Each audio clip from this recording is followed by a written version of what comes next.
สบายดีทุกท่านข้าพเจ้าซื้อเทพ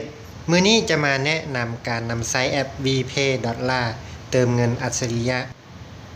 ขอยกตัวอย่างให้ทุกท่านเห็นภาพเนาะนำโชคถามว่านำโชคในมื้อนี้ใช้โทรศัพท์บ่ก็ใช้โทรศัพท์คือกันแม่นบ่นำโชคก็ใช้โทรศัพท์ใช้โทรศัพท์ใช้เครือข่ายหลักใดเนาะใช้ของหลัก5คือลาวโฮลาคมหรือว่า M-Phone ในมื้อนี้ถามว่าบริษัทเขาเจ้ามั่นคงบ่มื้อนี้ถือว่าเขาเจ้ามั่นคงสุดๆแล้วมั่นคงจากไผก็ย้อนผู้สมไสแม่นไผแม่นเจ้าแม่นค่อยแม่นหลายๆคนที่กำลังใช้อยู่ก็ถือว่าเป็นผู้สมไสเนาะเฮาใช้มื้อนี้แล้วเขารวยเนาะมื้อนี้ก่อนเฮาจะใช้ได้เฮาต้องเฮ็ดหยังแด่เนาะเฮามาร้านค้านี่เฮามาเฮ็ดหยังต้องมาซื้อโทรศัพท์ก่อนแม่นบ่หรือว่าบ่ซื้อโทรศัพท์แต่สามารถใช้ได้เลยมีบ่มีเนาะอันนี้เฮาต้องมาซื้อโทรศัพท์ก่อนโทรศัพท์จะรุ่นใดราคาเท่าใดอันนั้นขึ้นกับทุกท่านเลือกเองว่าซะแล้วซื้อโทรศัพท์แล้วถามว่าใช้ได้เลยบ่ก็ยังเนาะก็ต้องมาซื้อซิมแม่นบ่ซื้อซิมแล้วก็ต้องมาเติมเงินเนาะมาเติมบัตรว่าซะ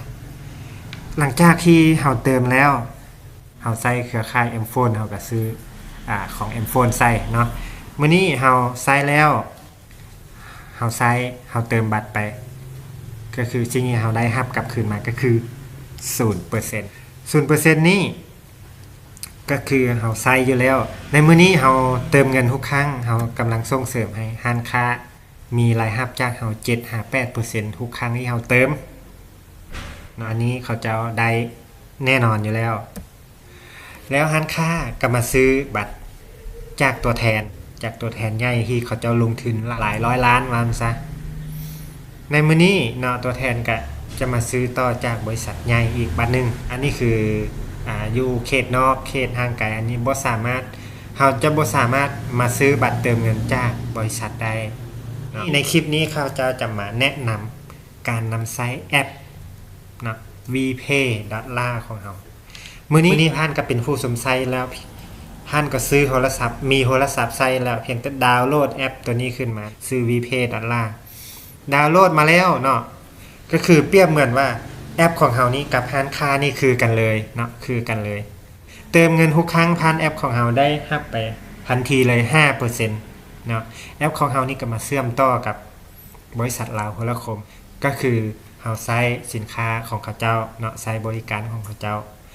ในมื้อนี้ยังบ่พอแต่เชื่อมกับหลัก5เท่านั้นเฮายังไปเชื่อมกับ ETL อีกเชื่อมกับ ETL แล้วเฮาก็ยังไปเชื่อมกับ Unitel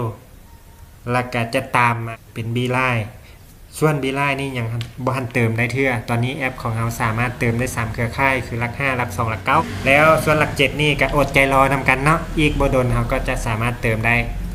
ในมื้อนี้ก่อนจะนำใช้แอปของเฮาได้ก็ต้องมีค่าสมัครนะค่าสมัครอยู่ที่ 10,000 กีบเป็นอย่างจึงต้องมีค่าสมัครอันนี้คือนี่แหละเฮาจะใช้โทรศัพท์ได้เฮาซื้อโทรศัพท์มารุ่นใดก็แล้วแต่แพงส่ำใดก็แล้วแต่ถ้าเฮาบ่ซื้อซิมมาใช้ก็คือบ่มีความหมายเนาะบ่สามารถติดต่อสื่อสารหยังกันได้ว่าซะแอปของเฮาก็คือกัน 10,000 กีบนี่เป็นค่าบำรุงรักษาระบบหลังจากนั้นก็คือสมบูรณ์หลังจากสมบูรณ์แล้ว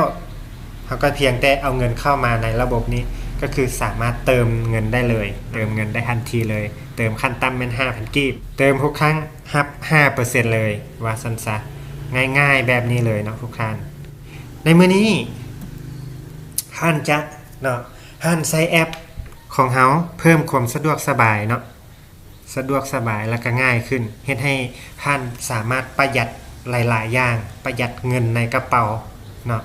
ประหยัดหลายๆอย่างประหยัดเวลาบ่ต้องเสียเวลาออกไปซอกซื้อบัตรเนาะไปห้างนี้บ่มีเฮาก็ต้อง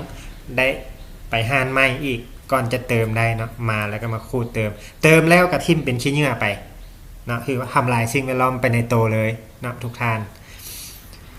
มื้อนี้ท่านสามารถดาวน์โหลดแอปได้แล้วที่ App Store และก็ Google Play เนาะสามารถดาวน์โหลดได้แล้วดาวน์โหลดแอปมาแล้วท่านจำเป็นต้องสมัครตามลิงก์ข ของผู้ที่ส่งวิดีโอนี้ให้ท่านหรือว่าลิงก์ของผู้แนะนำท่านเนาะเท่านั้นจึงจะได้รับ 5% ทุกครั้งที่ท่านเติมถ้าว่าท่านดาวน์โหลดแอปมาแล้วไปสมัครเนาะในรูปแบบฟรีท่านจะบ่ได้ 5% แล้วท่านก็บ่สามารถนำใช้ระบบของท่านนี่นะไปแนะนำคนอื่นได้นอกจากท่านจะมาสมัครใหม่อีกเนาะท่านมาสมัครใหม่อีกแล้วก็เสียเงินอีก 10,000 กีบอีกท่านจึงจะได้รับ 5% แล้วก็สามารถเอาระบบของท่านนี้ไปให้คนอื่นสมัครต่อจากท่านก็ง่ายๆประมาณนี้ในมื้อนี้เฮาใช้ดีแล้วสะดวกสบายแล้วเนาะเฮาก็สามารถบอกหมู่บอกครูบอกคนที่เฮารู้จักฮักแพงดาวน์โหลดแอปตัวนี้เด้อมาใช้เติมเงินทุกครั้งได้รับส่วนลด 5% เนาะบ่ว่าท่านจะเติมให้เบอร์ตัวเองเติมให้เบอร์ไผก็แล้วแต่ได้รับ 5% เนาะขอบใจเนาะที่ติดตามตั้งแต่ต้นจนจบแล้วก็ขอให้ทุกท่านโชคดีสำเร็จทุกอย่างที่ท่านหวังไว้เนาะแล้วก็พบกันใหม่ในวิดีโอต่อไปเนาะขอขอบใจ